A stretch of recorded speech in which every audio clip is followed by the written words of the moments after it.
And for today's vlog, as promised, ipapakita ko sa inyo ang mga different products na pwede natin gamitin sa ating kilay. Okay? Umpisahan na natin.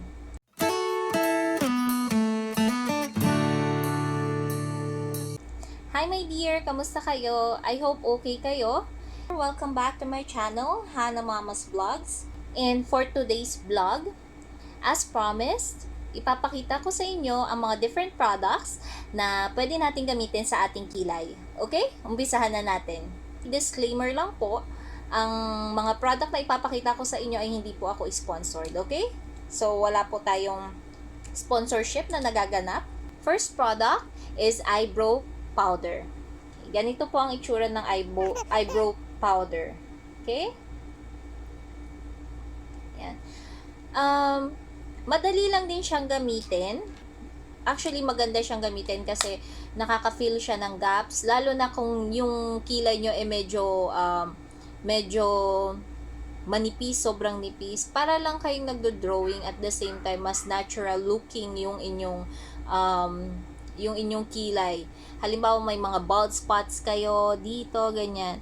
Yan. Tsaka parang nakaka-add up din siya sa color ng kilay. Kapag pipili ka ng color for your eyebrows, the nearest to your hair color, yan ang pinakamagandang color para sa eyebrow mo. Okay? So, parang ang dating iteterno mo lang yung eyebrow color mo sa hair mo. So, kung blonde ka, mas maganda. Actually, kung yung eyebrow color mo is medyo blonde din. Next product is eyebrow pencil. So, normally, ito yung makikita natin sa market. Mas maganda siyang gamitin para mas maganda siya for the beginners kasi para ka lang ding nag-drawing. This is what you call eyebrow pencil, pero retractable type siya. So, it means, ayan. So, it means, hindi mo na siya kailangang tasahan. Ayan. Meron pang isang klase na eyebrow pen, pero parang marker. Para siyang yung consistency niya is parang pentel pen. Matinta siya pero mas maganda siyang gamitin kung halimbawang bald talaga yung kilay mo na totally wala ka talagang kilay. Yun ang pinaka the best na gamitin sa ating kilay. Next product is eyebrow gel. Ayan, as you can see, this is a gel type of product. So, liquid po siya. Normally, meron na siyang mga spoolie na kasama. Ayan. So, maganda siyang pang-tame ng eyebrows natin. Especially kung yung eyebrows natin ay kagaya sa akin na makapal. Yan. Maganda siyang gamitin dyan. Next one is eyebrow pomade. Okay? So, creamy type of makeup. Normally, may mga kasama naman siyang normally may kasama ng built-in na pang kilay na siya. Kaya lang kasi, mas maganda pa rin kung meron kayong spoolie for the kilay.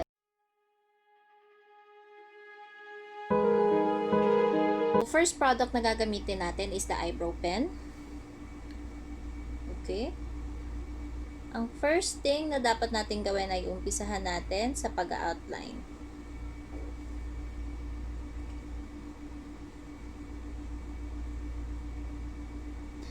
Kagaya nga ng sinabi ko sa inyo, ang eyebrow pen ay the best for pang-outline ng kilay natin, panggawa ng arcs, and pang-extend. Gamit yung pen, i-outline nyo lang yung kilay nyo. Umpisahan nyo sa baba. Ayan. And then yan, sa arc. Ayan. And then, pang-extend. Okay. And then, if you want, you can use the spoolie. Kung ayaw nyo na siyang gamitan ng eyebrow gel, pwede na rin naman ito. Gamit na lang kayo ng spoolie. Okay? So, yan. By the way, ang first step ng pagkikilay is suklayin nyo muna yung kilay nyo. Kasi para madali nyo siyang shapean or kung ano man yung mga gaps na gusto nyong lagyan, ay magawa ninyo. Ayan, kagaya niyan. Actually, hindi ko na siya kailangang lagyan nito. Pero kasi, mas gusto ko yung well-tamed siya. Tsaka, nakakadagdag kasi ng kulay. Kasi masyadong ang dark yung color ng kilay ko. So, naglalagay talaga ako niya normally. Okay. The next thing that I wanna do is to put some highlighter on my kilay.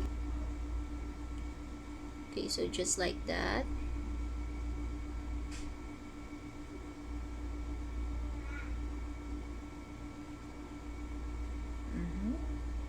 And then, i-blend lang po natin siya.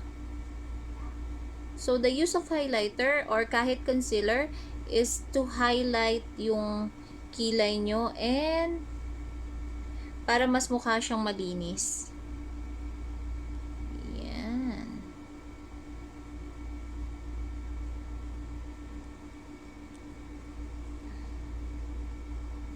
Okay. The next product na gagamitin naman natin sa ating kabilang kilay is yung eyebrow powder. Okay? So, eyebrow powder, idadab lamang po natin siya. Normally kasi, yung mga eyebrow powder natin ay meron siyang dalawang compartment. So, one is yung parang basa siya. Parang wax siya. So, that is the first part. And the second one is the powder. So, pag gumagamit tayo nito, gamitin muna natin yung basa. Kasi yan yung pang-outline natin eh.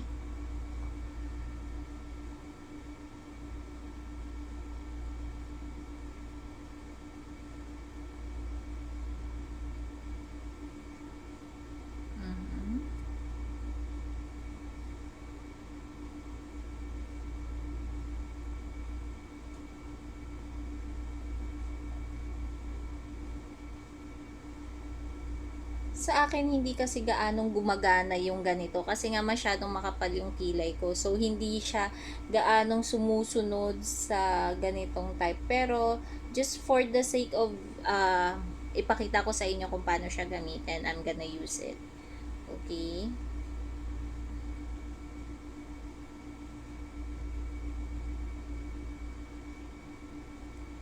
Yan.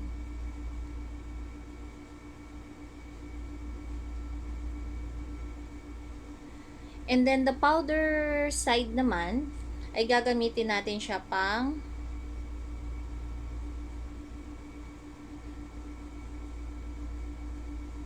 fill.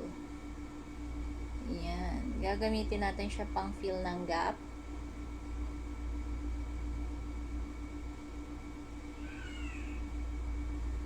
Para mas natural looking siya, lagyan natin siya dito. Okay? And then, we're gonna use the spoolie again. Kasi para, mahalaga na binabrush talaga natin yung buhok ng kilay natin. Kasi para makita natin kung saan yung part na dapat lagyan natin ng product. Okay. So, just like that. Ayan. Mas natural looking siya, tsaka hindi lang siya talaga gaanong gumagana sa kilay ko kasi nga masyadong makapal yung kilay ko. But actually, yung ibang tao, mas gusto nilang gamitin yan kasi nga mas madali para sa kanila na mag-outline and magkulay ng kilay, ganyan. Alright. The last product that I have here is pomade. So, gagamitan ulit natin siya nitong ating eyebrow brush plus the spoolie. So, dip lang natin siya dyan. Ilagay natin siya dito para mas madali natin. Yan. Para mas madali natin siyang ma-access. Yan. So, mag-outline ka muna.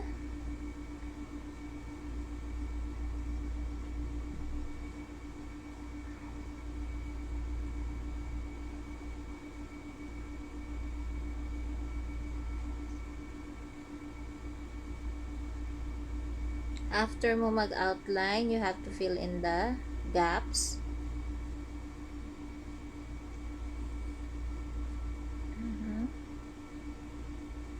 and then use the spoolie. Okay lang po kung medyo may lagpas tayo kasi again, gagamitan natin siya no highlighter or yung kaninang ginamit natin sa kabilang side na highlighter or kahit concealer pwede siya para lang magmukha siyang malinis. Okay? So, ispoolie na natin ito.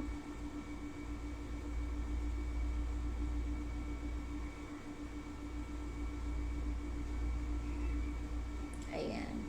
That's how you use this product. Hindi nga lang siya gaanong gumagana sa akin. Kasi nga, makapal yung kilay ko. Pero, normally, ganyan talaga siya gamitin. Okay.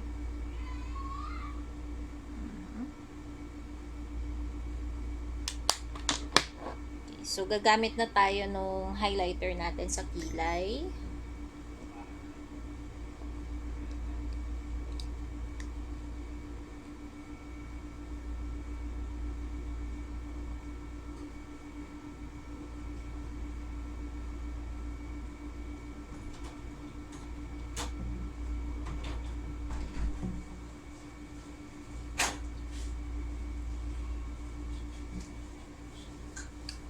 Ayan.